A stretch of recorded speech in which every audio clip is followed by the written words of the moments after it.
Singling bo'lsa nimalar bo'ladi? Mashinaning qursidan qo'rqib ketdim. Endi sani quling bor, yordamching bor. Undan ko'p maqsadlarda foydalansa bo'ladi. Noza! Noza! Nima? Pul ber. Men magazinga chiqib kel. Men kirlarni yuv. Ja, zerikib ketsang topib miyasini qotirasan. Maya qara. Umuman bolalar bilan gaplashma. Bu hayotda eng qilgan xato ishing o'sha bilan gaplashganing bo'ladi. O'tgan qaytganda turtib tepib o'tsang bo'ladi. Ja, foydasi tegmay qolsa oldinga o'tkazib olib dardingni aytsang bo'ladi. Hali men erga tegib ketaman, o'shanda qadringga yetasan. Uydagi ishlarni kelishib qurasizlar. Nimaga idishlarni yuvmading? Yuvmoqchi edim. Lekin bunda o'ylab qarasam, kecha kech keldingiz-a? Shuni oyimga aytsammi? Borya qol o'zim yuvaman.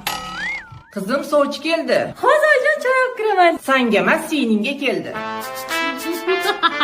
Nozimaga qara. Kakras bo'yani bo'lsa yigitimga rasming tashavorimi, bak farqimizga bormaydi-yu. Ozgina bo'lsa ham hurmat qilib opa deb chaqiradi. Opa, zarachigim berib tur. Opa, senga nima olib kelay? To'ydan keyin qayerda yashaymiz? Xotiroman u yopib qo'yganman Iskandar Bildingizdan boshlanish to'lovini qildim. Endi 36 oyga 4.600.000 dan to'lasak bo'ldi, alohida chiqib ketadi. Vow, o'ziga o'xshagan keziymi? Kim bu? Bilmadim, bir gadoy-padoy bo'lsa kerak, borga qol jo'na. Ha, senga o'xsharkan-a? Ko'chada bir xil kiyinib ahil yurishinglarga hammani havas keladi. Uyda esa